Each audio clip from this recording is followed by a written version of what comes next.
Belo Horizonte, July 2014. The stands are a solid wall of yellow, and they came here to do one thing, which is celebrate.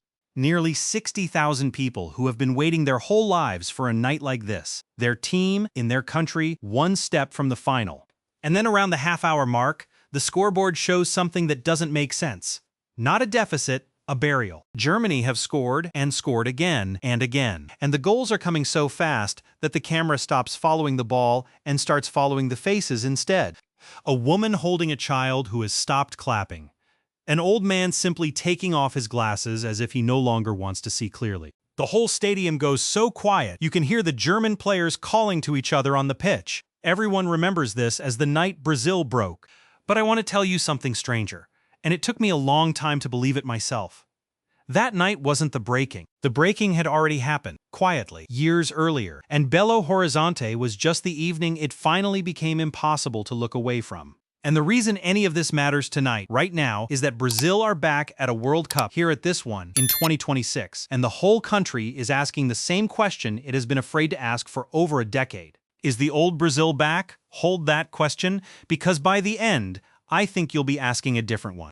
Let me start with the version everyone already believes, because there's comfort in it.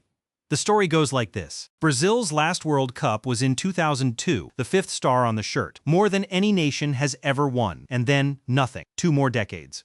For most countries, a long drought is a sporting fact. For Brazil, it's something closer to a missing person. Because in Brazil, football isn't a pastime, it's how the country recognizes itself in the mirror. So the explanation everyone reached for was the simplest one. They stopped making them. The geniuses dried up. The magic left. You've probably felt it yourself. Watching a Brazil match at this World Cup, that little suspicion in the back of your mind that the yellow shirt doesn't frighten anyone the way it used to. They're good, they're just not the thing that used to make defenders look like they were wading through wet sand.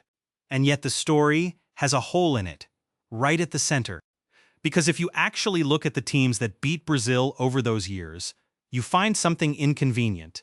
They weren't more talented. Player for player, on raw ability. Brazil often had the better individuals on the pitch. What the other teams had wasn't more gifted feet. It was better organization. They were tidier. They moved together. And that should bother you, because if it wasn't about talent, then what on earth was it about? To answer that, we have to talk about the thing that actually changed. And it isn't the players at all. It's the space. Think about what a great dribbler actually needs. Not skill. He has that. He needs a gap. A little patch of grass. A defender caught one-on-one. A half-second of room to do the impossible. For most of football's history, that room simply existed. Defenses sat back, held their shape, and waited, which meant there was always a seam somewhere for a magician to slip through. Now picture the opposite. 11 players who, the instant they lose the ball, don't retreat. They swarm. They press as a single coordinated unit. They squeeze the pitch until it feels the size of a phone booth, and they close every gap before it opens. That's the shift. Modern football learned to do one specific thing better than anything else. It learned to delete the space. And when you delete the space, you don't beat the genius by being more skillful than him. You beat him by leaving him nowhere to be a genius. There's a deep irony here. The image we all carry, Brazil as pure improvisation, no plan, just feeling, is a simplification. The great Brazilian sides of the late 50s through 1970 weren't only magical. For their era, they were tactically sharp, ahead of the curve, doing organized things other teams hadn't worked out yet. Historians of tactics will tell you, carefully, that Brazil didn't just play the trends, at times they set them. Which makes what came next almost painful to say out loud. The country that once taught the world new ideas slowly fell behind one of the biggest ideas in the game's history, an idea that in part it had helped start. So, if a system can smother magic, who pushed that system the furthest? Who turned it into a machine? For the answer, go back to that yellow stadium. Because Belo Horizonte wasn't an accident. It was a demonstration. The Germany that walked onto that pitch in 2014 was not a happy accident of a golden generation. It was built, deliberately, out of the wreckage of failure. Around the turn of the millennium, German football hit a low it found humiliating. Instead of shrugging, The whole country rebuilt the machine that produces players, academies, a shared method, one unified way of teaching the game from childhood up, so a teenager in one city learned the same patterns as a teenager 400 kilometers away. They turned the making of great footballers from a matter of luck into something closer to a process. And on that July night, that process met its perfect opposite. A team still built on the old faith of handing the ball to the gifted ones and trusting the magic to arrive. 7-1. I'm not going to dress that number up, and I'm not going to gloat over it, because in Brazil that scoreline isn't a result, it's a wound. People there don't talk about it the way you'd talk about a heavy defeat.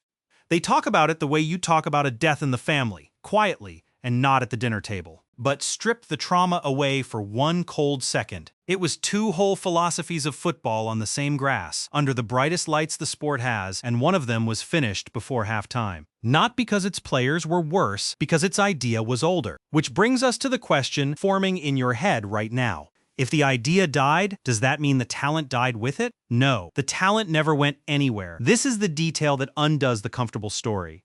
The best Brazilians of this generation are not lesser players. Many of them are among the finest on the planet.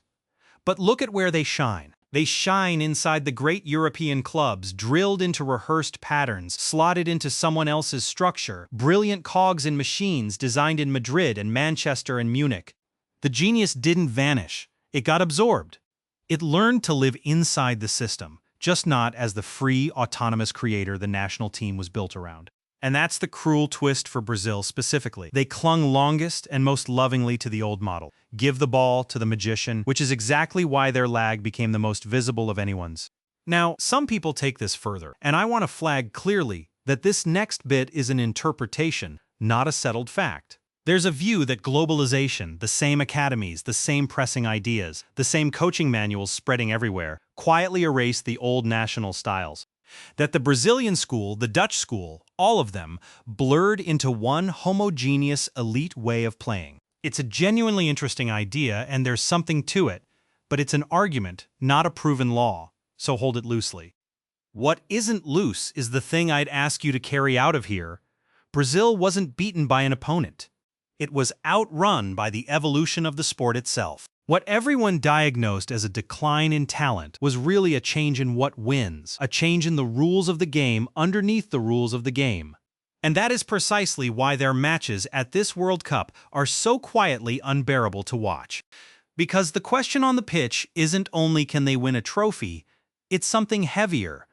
It's whether a footballing culture built on improvisation can learn structure without stopping being itself. Whether you can teach jazz to read sheet music and keep the soul intact. So let me hand the question to you, since you're the one who'll be watching. Which football do you actually want to win? The world where one impossible human being decides everything with a single flash of magic, or the world where the perfectly tuned machine, 11 minds moving as one, takes the trophy because it left magic nowhere to breathe? There's no wrong answer. But I'd love to know which one you're rooting for, and whether you still believe Brazil can remind us, at this World Cup, what that first kind looked like. Tell me below, and if you like these conversations about why the game looks the way it does, you know where the subscribe button lives. Here's where I'll leave you. The next time you watch Brazil play at this tournament, and you feel that old thought surface, they're not what they were. Sit with it a second longer than usual. Then ask honestly, which thing actually changed? Did Brazil forget how to be Brazil? Or did the world quietly rewrite the definition of what it takes to win and simply forget to tell the country that wrote the first draft? Because there's a small telling image in all of this. A nation that built its whole identity on improvisation, on the unteachable, on the thing you're supposedly born with and can't drill into a child. That nation went looking at last for an architect to bring its structure. And whatever you feel about that, it tells you which way the game has turned. The yellow shirt is back on the pitch. The question is whether it's the same shirt.